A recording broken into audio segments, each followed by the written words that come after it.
Aleluia. Voltei com a live no Instagram da Rádio Tamandaré. Já estou no YouTube oficial da Rádio Tamandaré. E estou no meu Facebook também, material que vai para o YouTube, Acorda Bênção. E para a glória de Deus, chegamos ao capítulo 6 do livro de Gálatas. Espero que você já esteja com a sua Bíblia aí em mãos, a sua agenda, sua caneta, seu lápis, bem, alguma coisa para escrever e anotar aquilo que temos pontuado para a nossa fé e prática. Louvado seja Deus.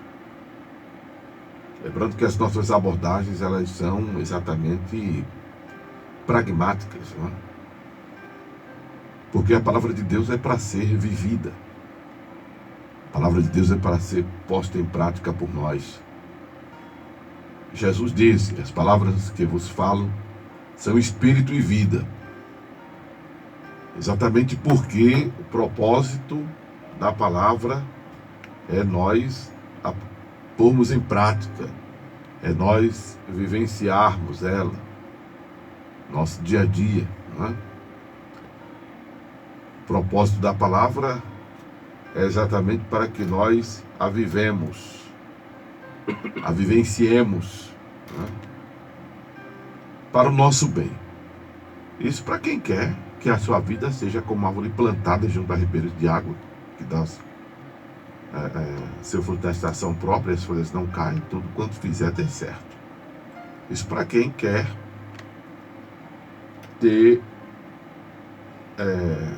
a sua vida conduzida prudentemente por onde quer que andar. Isso para quem quer que seus sonhos se tornem realidade, seus objetivos sejam alcançados. Isso para quem quer, louvado seja Deus, ser feliz e ir morar no céu, né? O caminho de ir morar no céu é seguir Jesus Cristo, e se segue Jesus Cristo, vivenciando seus ensinamentos, apelando para a sua graça, sua misericórdia, que é uma realidade. A gente fala de apelar, porque a pessoa tem que estar pedindo perdão, estar se retratando, estar se esforçando, né, para agradar a Deus, que isso aí é o termômetro da fé, da crença, do compromisso da pessoa. E não viver levianamente, mundanamente, carnalmente, como se não fosse prestar satisfação, como se não fosse prestar contas a Deus.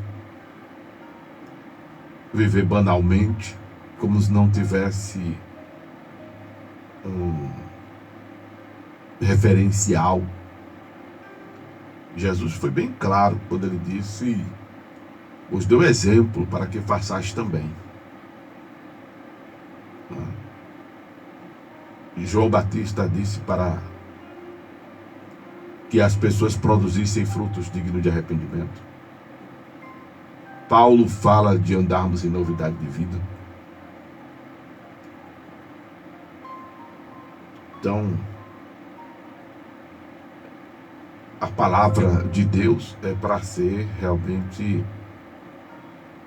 vivenciada por nós. Não é a questão do legalismo que Paulo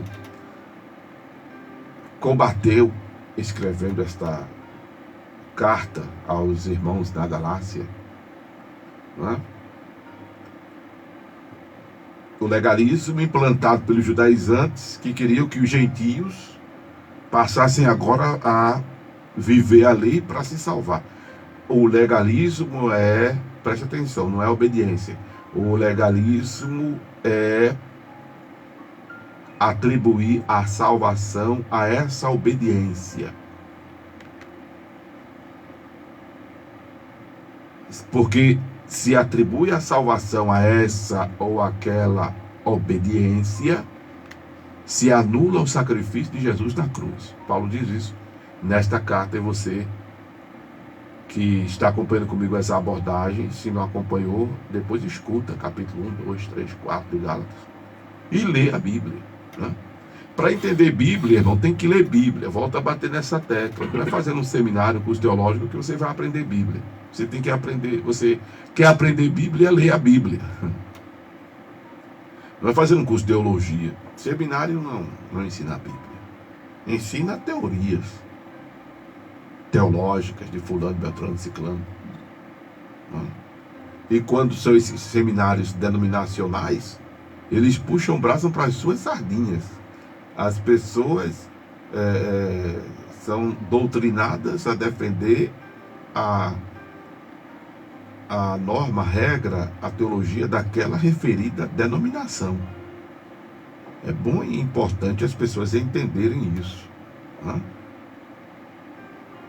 Pastor Mário, você é contra os seminários teológicos? Olha, eu já disse uma vez, está gravado isso aí no meu canal no YouTube, que eu já bebi dessa água para evitar que algumas outras pessoas bebessem. Até porque são poucos hoje os seminários, há um tempo atrás não, mas são poucos hoje os seminários que têm o reconhecimento pelo MEC. Então, se você faz um seminário teológico com o intuito de ter uma graduação realmente patenteada, oficial, procure ver se essa instituição ela é reconhecida pelo MEC. Senão você vai estar perdendo tempo e dinheiro. Não vai fazer uso público, não vai ter mercado de trabalho para você, a não ser que a sua denominação exija que você tenha um curso teológico, mesmo em seminário, aí, sem ser reconhecido pelo MEC, aí é o departamento. E se você aspira o ministério, e ainda essa denominação lhe dê suporte para sobrevivência, porque senão também você vai estar como que andando em esteira. A dança do Michael Jackson, o Moonrock, que é aquele passo para frente e andando para trás. Então presta atenção, porque tu precisas estar organizado nesta vida para poder encarar as realidades dos compromissos, principalmente os compromissos financeiros. Não que você deva pensar no Evangelho como meio de vida, é diferente de entender que você precisa ter uma vida organizada, porque senão isso vai reverberar no seu emocional, no seu psicológico, e que acabará afetando o seu espiritual, porque tanto o material afeta o espiritual, como o espiritual afeta o material. A esse reverb, a esse loop que chama? É esse loop. Loop é hoje a expressão em inglês para essa volta. Lembra da fita cassete? Quem é que vai lembrar da fita cassete? Só os mais velhos. Só o pessoal que tem da minha idade para cima um pouquinho. Que era quando você pegava a fita cassete, colocava no som do carro, um gravador, e aí ele tocava o lado A e automaticamente ele voltava tocando o lado B. O loop é essa repetição. A gente põe hoje no celular, no aplicativo aí, para estar repetindo. No YouTube tem também a opção loop. É uma setinha assim, entronchada, que dá aquela ideia de círculo. Então há esse loop existencial do físico, do material. Veja quantas pessoas estão pensando em deixar Jesus. É absurdo a pessoa pensar em deixar Jesus. Misericórdia. Essa pessoa não conhece Jesus, eu não tenho juízo. Deixar Jesus. Porque o desemprego está reinando. Porque está doente. Porque o casamento, o namoro, o noivado deu errado. Porque a justiça não lhe foi favorável. Porque o dinheiro está pouco. Porque tem alguém lhe provocando, lhe atiçando, lhe afrontando. Aí está pensando em deixar Jesus. porque quer o prazer da carne do mundo, ou não conhece Jesus, ou está sem juízo, perdeu a noção. Porque Jesus é quem tem a solução para o teu problema. E o prazer, você diz, e o prazer, pastor? Na presença de Jesus, aleluia, você encontra satisfação existencial, razão para viver. Isso transcende o prazer. Você sente prazer de momento, efêmero, 5 minutos, 10, dependendo do prazer que você está falando e pensando. O tempo que durar o efeito do álcool, o tempo que durar a viagem alucinógena, o tempo que durar o ato, tudo é passageiro. A Jesus não. Jesus, aleluia, tem satisfação existencial para a tua vida. Jesus tem razão para o teu viver. E não há problema que Jesus não resolva. E não há necessidade que Jesus não supra. E não há pecado que Jesus não perdoe. Aleluia! Não há doença que Jesus não cure. Não há vazio que Jesus não preencha. É Jesus. É Jesus. É Jesus. É Jesus. Quem dá razão à nossa existência. Quem nos dá sentido à vida. Preste atenção. Mas veja como tem essas pessoas vivendo isso. E o espiritual também reverbera no corpo. Tem pessoas com problemas somáticos, né? Problemas somáticos. Porque o espiritual passa pelo nosso cérebro. E o cérebro, ele comanda todo o nosso corpo. É tudo ligado, irmão. É tudo ligado ao cérebro. Né? Tudo ligado por essa estrutura que a gente tem. Do tronco encefálico. Tem o cérebro, aí tem o tronco encefálico. Fica nessa região aqui do pescoço, para você entender um pouquinho da anatomia. É tudo ligado. Aí tem eu vou chamar de uma tripinha, para você entender, tá? Que é a medula espinhal. Ela passa por dentro da coluna da gente até uma parte lá embaixo, perto da poupança. Ela chega, essa coluna espinhal, ela chega até a pelvis, que a gente conhece por bacia. Né? E ali, ó, ela distribui ramificações para todo o nosso corpo. Para os membros superiores, são os braços. Né? E para os membros inferiores, que são as pernas. É tudo ligado. Aí você sente uma pontada furando o solado do pé.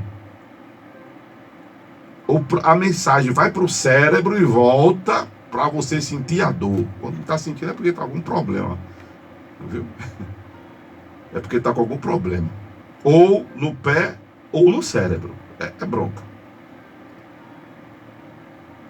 A temperatura. Você pisa no gelo. Ou você pisa em alguma coisa quente. Ó, é rápido. Pá, pá, pá. Entende? Pronto. Então o espiritual passa pelo nosso cérebro, que afeta o nosso corpo. Quando a pessoa não está bem espiritualmente, isso é reverberado no corpo também. Por isso que o salmista disse, deixa eu ver se foi nesse salmo que a gente leu hoje. Estamos, para quem não sabe, lendo também o livro de Salmos, por volta das 6h30 da manhã. Deixa eu ver se foi neste salmo que a gente leu hoje. Louvado seja Deus. Não foi nesse aqui agora, não. Alguma coisa eu li desse salmo que não sei porque me lembrei dele agora. Mas em outro momento, por exemplo, Jó. Não, é o salmista Davi. É o salmista Davi. Que ele fala de ter confessado seus pecados e tal. Eu acho que eu não vou lembrar agora. Eu estou só lembrando do texto do salmo. Mas a referência agora eu não vou lembrar. Mas ele fala de ter confessado o seu pecado, não é? E não ter encoberto a sua transgressão, para que os seus ossos não estivessem apodrecidos. É uma expressão semelhante a esta. Louvado seja Deus. Há uma expressão em Jó que o pessoal gosta de dar muito às pessoas que estão aniversariando, e eu já disse, já orientei, né? Irmão, não dá esse versículo à pessoa que está aniversariando, não, porque esse versículo não tem nada de bênção, esse versículo é coisa ruim.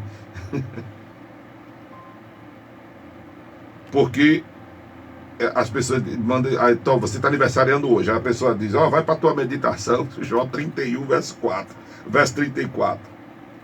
Trema eu perante uma grande multidão, o desprezo da família me apavora e eu me cale e não saio da porta. Os irmãos dão esse versículo por causa do não sair da porta, tipo esperar a bênção, esperar a vitória. Não, aqui é medo. É o cara que fica na espreita, será que tem alguém na rua? Aí abre a porta assim devagarinho para ver se o bandido está esperando, o vingador está esperando. Esse versículo não expressa coisa boa, não. Mas por que Jó disse isso?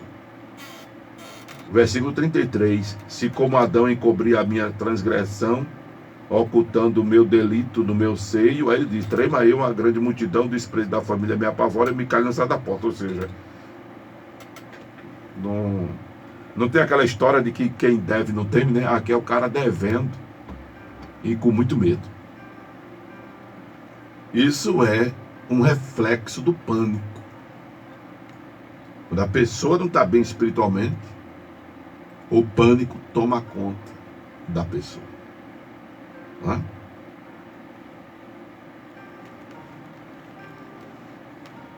Então, veja como é importante ler a palavra de Deus. Pastor, como é que o senhor sabe de tudo isso? Lendo a Bíblia. Lendo a Bíblia. Louvado seja o nome de Jesus. Né? E aí é onde entra a importância, volto a dizer, não do legalismo, não condicionar a salvação à obediência. A obediência é só termômetro do compromisso, da fé e da crença. Quanto mais eu procuro obedecer, mais estou demonstrando que creio, que tenho fé, que estou compromissado. Mas eu tenho que apelar para a cruz de Cristo, para o sangue derramado de Jesus na cruz, para o sacrifício de Jesus no Calvário. O que Paulo combate é o legalismo, a obediência à lei, restritamente, como condição sine qua non para se salvar. Isso está errado. Como ter que guardar o sábado para se salvar. É como ter que ser dizimista para se salvar. É como ter que fazer campanha corrente para se salvar. É como ter que estar assim assado, é ter que se vestir assim assado para se salvar. Aí não é para isso. A lei não foi para isso. O evangelho não é para isso. É para nos guiar, é para entender que há limites para nós. E o nosso nível de comprometimento, de crença, de fé está atrelado a essa resposta à palavra de Deus. Por isso que volto a citar 2 Tessalonicenses capítulo 1, versos 7, 8 e 9. E no verso 8, especificamente, fala da obediência ao Evangelho. Obedecer ao Evangelho não é legalismo, senhoras e senhores, pastores, doutores, teólogos, mestres da lei. Não.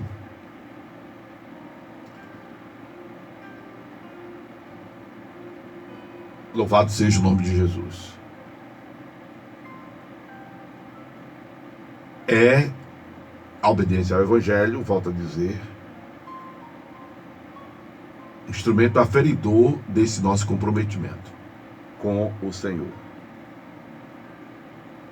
Somos salvos, e Paulo vai falar novamente isso quando a gente lê Efésios. A gente deve começar essa semana a ler Efésios. Pela graça, por meio da fé. Amém?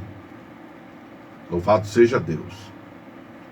Voltando então as atenções aqui para Gálatas capítulo 6, Paulo continua instruindo. E eu sou apaixonado por esse versículo. Irmãos, versículo 1.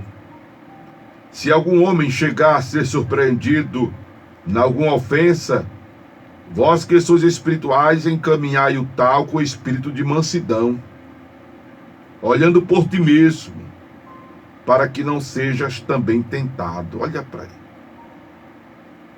Que coisa linda. Irmãos, se algum homem chegar a ser surpreendido em alguma ofensa, vós que sois espirituais, é uma suposição até, né? Porque há pessoas que se sentem melhores que outras, se sentem mais espirituais. Então, se você se sente assim, trate o outro com mansidão, olhando por ti mesmo, para que não sejas também tentado.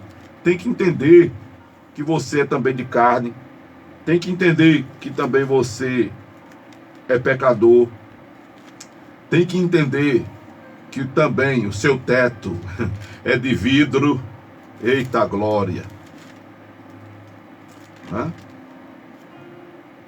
Por isso que Jesus diz, já ensinei sobre isso aqui, mas não custa nada voltar a lembrar, porque o texto nos manda voltar ao contexto remoto dos versículos anteriores. E deixa eu dizer outra nota aqui para vocês, uma nota hermenêutica que eu estabeleci. Se eu não estabeleci, já está lá na ciência da hermenêutica. Eu digo porque eu não li isso até onde eu estudei hermenêutica. E olha que eu já dei aula de hermenêutica, eu já dei um curso de hermenêutica. E não lembro de ter lido isso em nenhum artigo, em nenhum livro. Por isso que eu estou dizendo que eu criei. A verdade de Deus é cíclica. Está sempre voltando. O contexto bíblico é cíclico e está sempre voltando.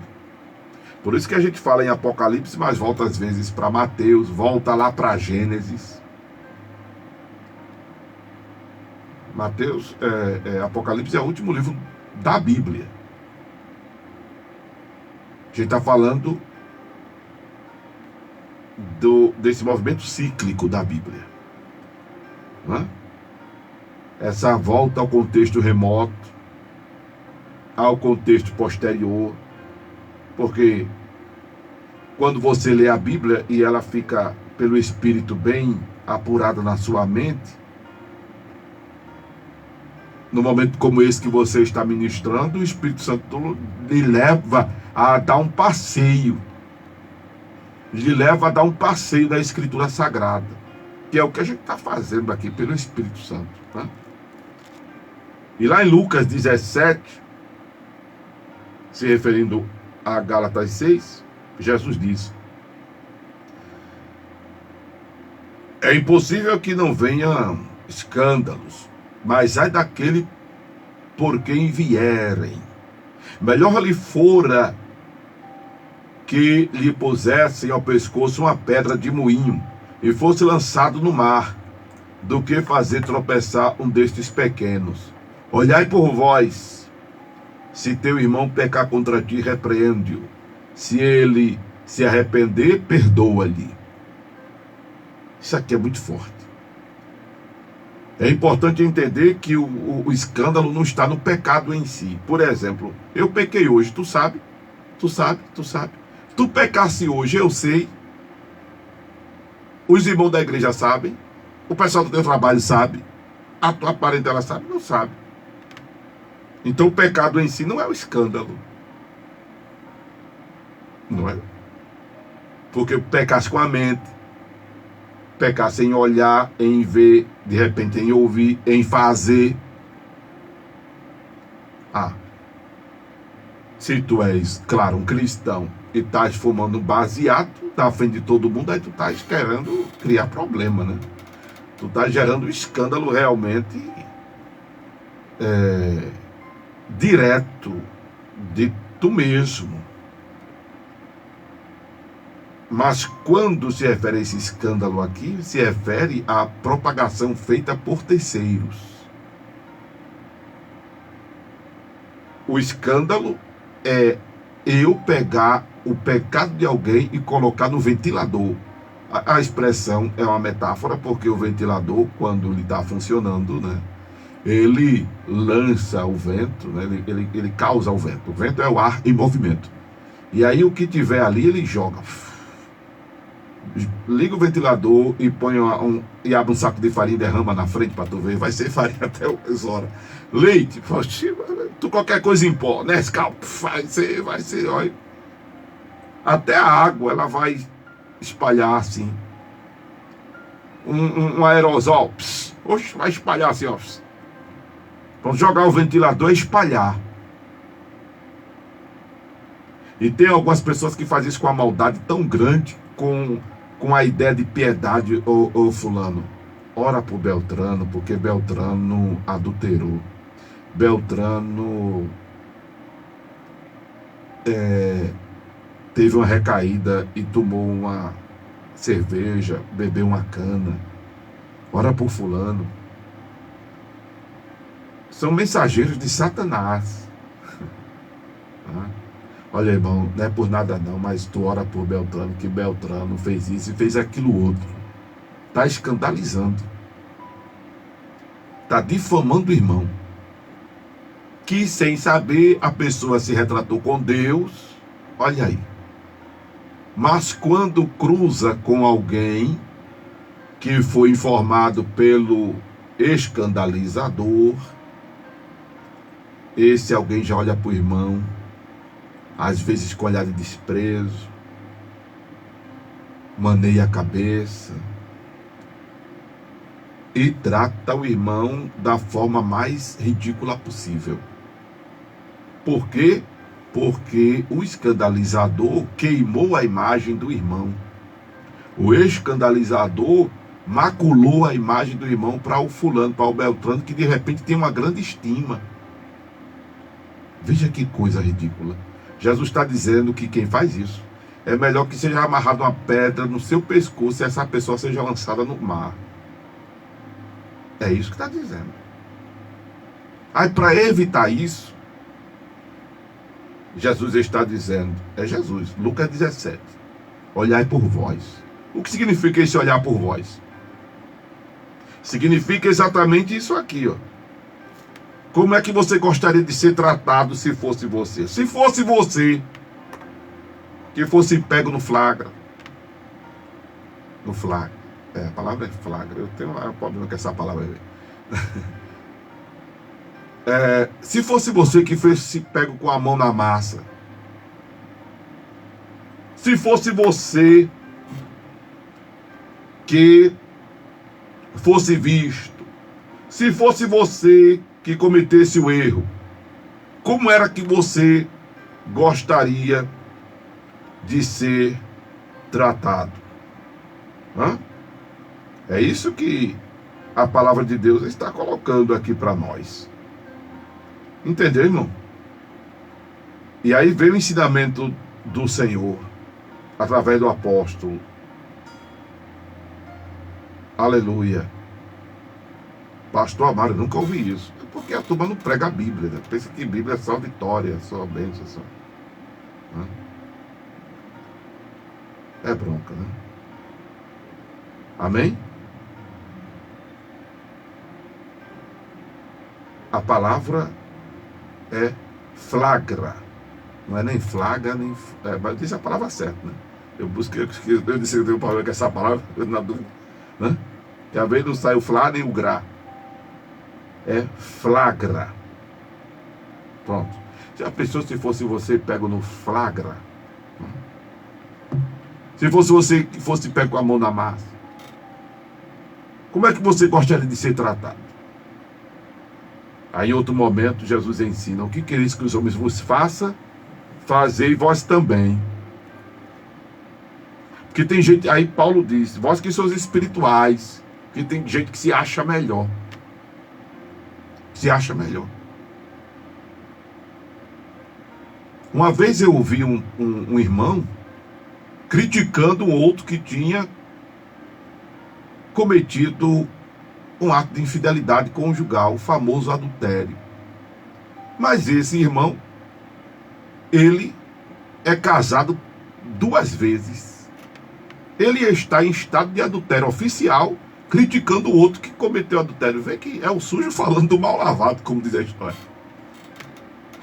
Tá entendendo, irmão? É o sujo, é o sujo falando do mal lavado. Olhai por vós mesmos para que não sejais tentados. Ô irmão, antes de criticar alguém, antes de apontar alguém, é o que Jesus ensinou, né? Deixa eu ver lá como é as palavras de Jesus em Mateus. Aí você diz, pastor, e a pessoa casou de novo, está em adultério? A luz da Bíblia está. Se o esposo não morreu, a irmã está em adultério. Se a esposa não morreu, o irmão está em adultério. Palavra de Jesus em Lucas, em Mateus, né?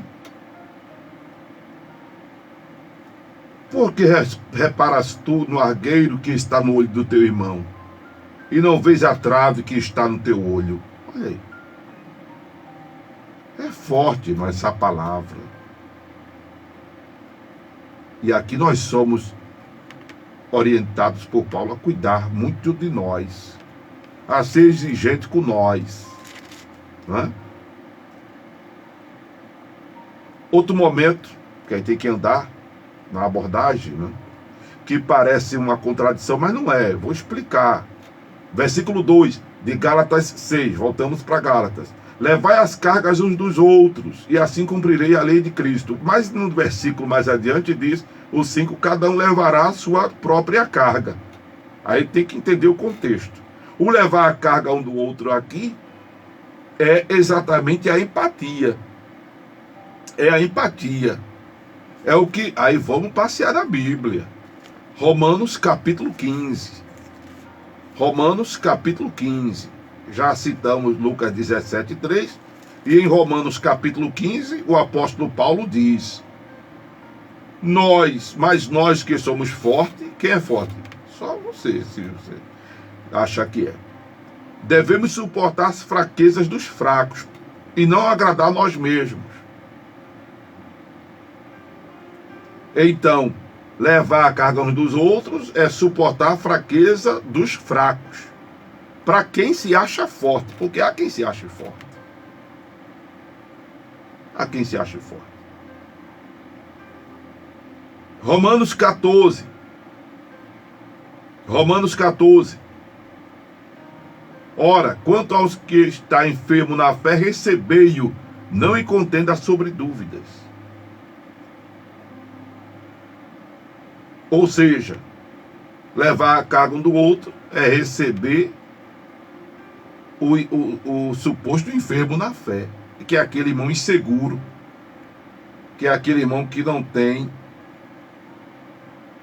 firmeza na palavra, é cheio de dúvida. E aí a pessoa não tem paciência para ensinar, né? É muito forte isso. Isso não é pregado nas igrejas. Isso não é pregado nos púlpitos da igreja. Por isso que a gente está vendo, às vezes, a irmã me pediu oração um dia desses, que estava sendo perseguida onde congregava. Por isso que há muita gente intrigada dentro das congregações. O lugar onde a pessoa menos deveria passar por conflito social está passando. Dentro de uma denominação, dentro de um templo, no convívio de irmãos, de pessoas que dizem ter o Espírito Santo, onde deveria ser o lugar mais harmonioso, o lugar mais benção. Às vezes tem pessoa que não está suportando ir para a igreja. Irmãos que não se suportando olhar um para o outro, se cumprimentar um ao outro. Em vez de se comportarem como ovelha, estão se comportando como um bocado de gato dentro do saco. Aqueles 30 gatos que jogaram numa praça aqui em Recife. Dentro de um saco. Olhe, 2 gatos dentro de um saco já é problema, imagine 30. Aí tem pessoas que não querem nem mais saber de congregar.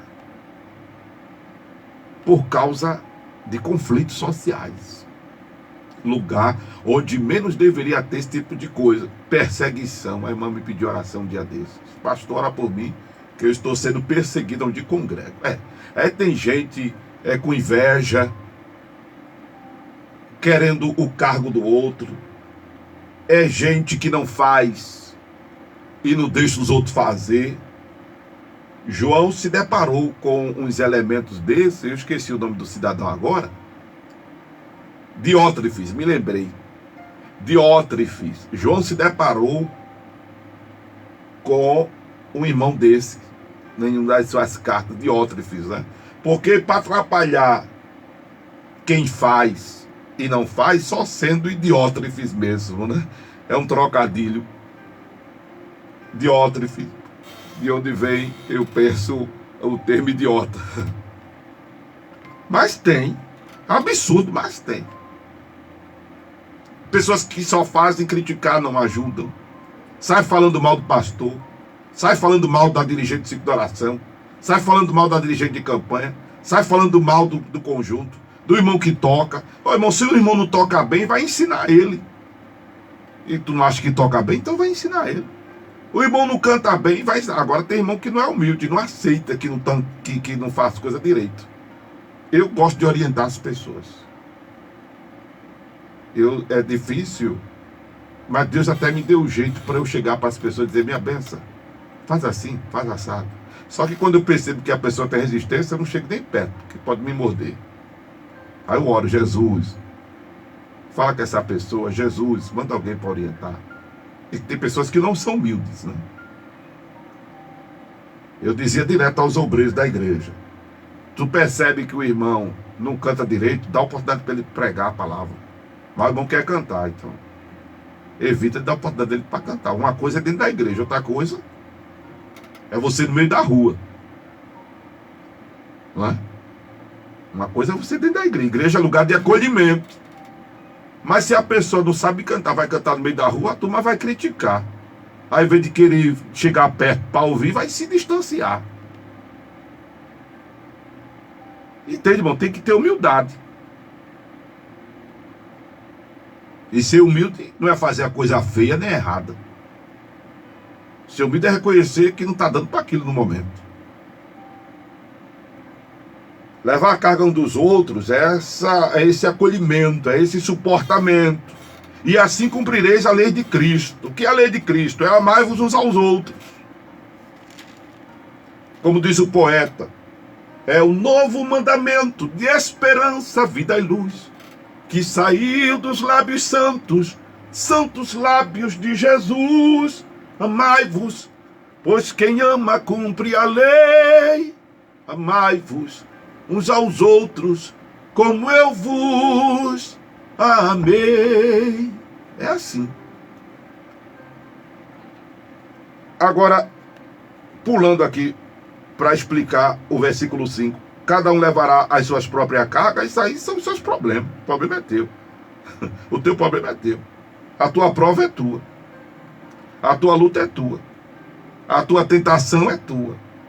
Tem que entender qual é a carga aqui, que se refere a carga de quem é o quê? Para estar dizendo por aí que a Bíblia se contradiz. A Bíblia se contradiz. Que lá em Gálatas 6:2 manda que cada um leva a carga um dos outros, mas no verso 5 diz que cada um leve sua carga. Eu estou explicando em que contexto a carga aqui deve ser levada um do outro e em que contexto cada um levará a sua própria carga. Louvado seja Deus. Que mais nos chama a atenção esse versículo? Até porque eu quero lembrar que as nossas abordagens não são versículos por versículos. Primeiro, porque eu não tenho essa bagagem toda. Segundo, o tempo não dá e o propósito é esse. Né? Não faz sentido em alguns momentos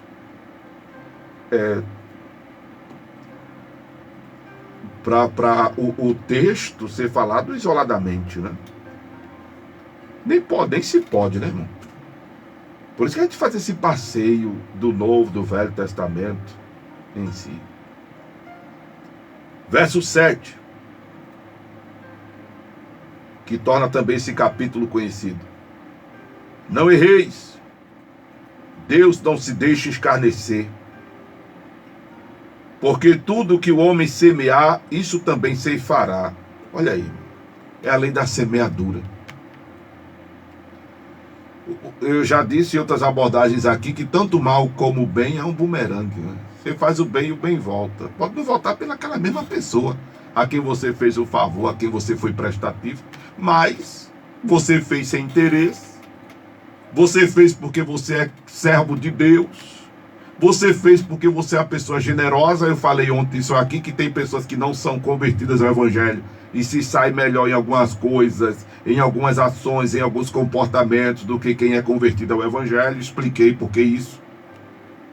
Expliquei por que às vezes a pessoa é convertida ao Evangelho, mas é pior do que algumas pessoas que não são convertidas em suas ações. Já expliquei isso. Isto não significando que o irmão está condenado e o não convertido está salvo porque se saiu melhor, não. Expliquei. Expliquei que o irmão tem que se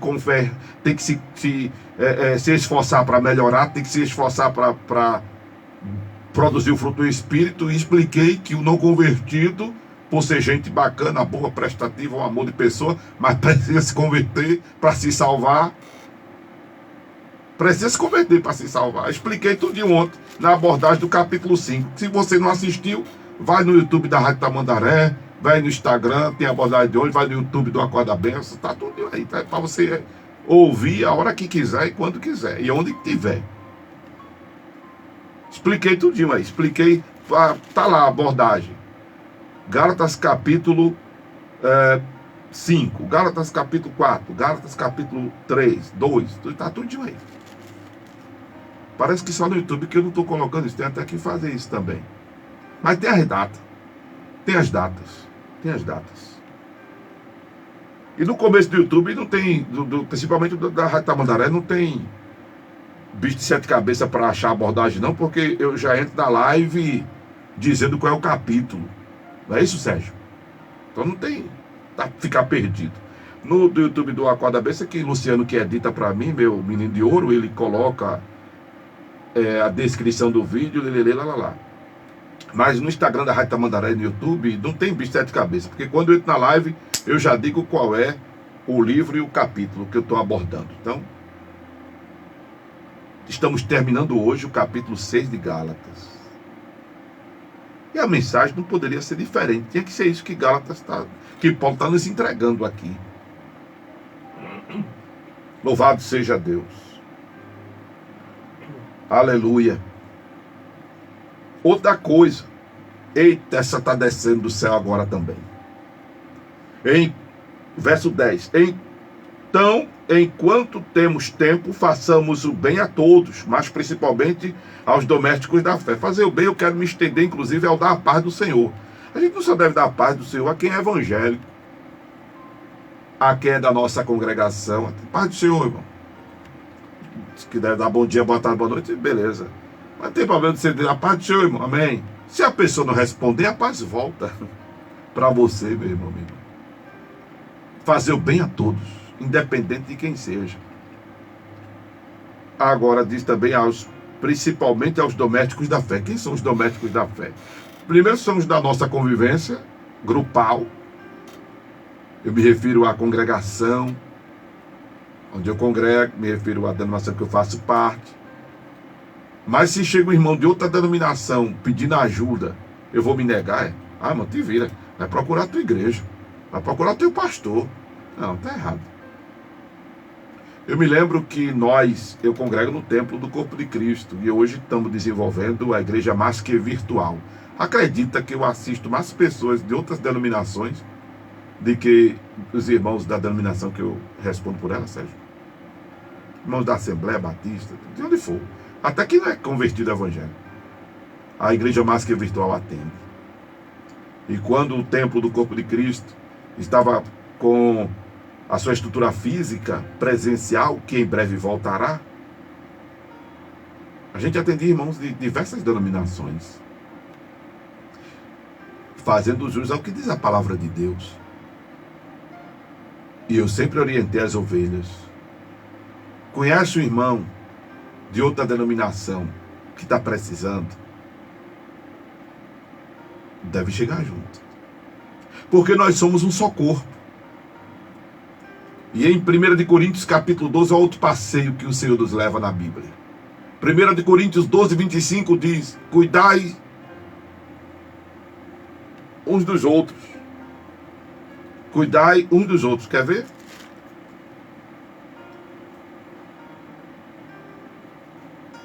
Primeiro Coríntios 12, 25.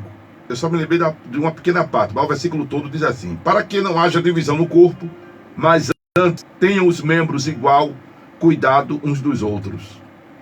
É membro do corpo de Cristo. Pode não ser membro da mesma denominação, mas é membro do corpo de Cristo, que não é o templo do corpo de Cristo, mas é membro do corpo de Cristo.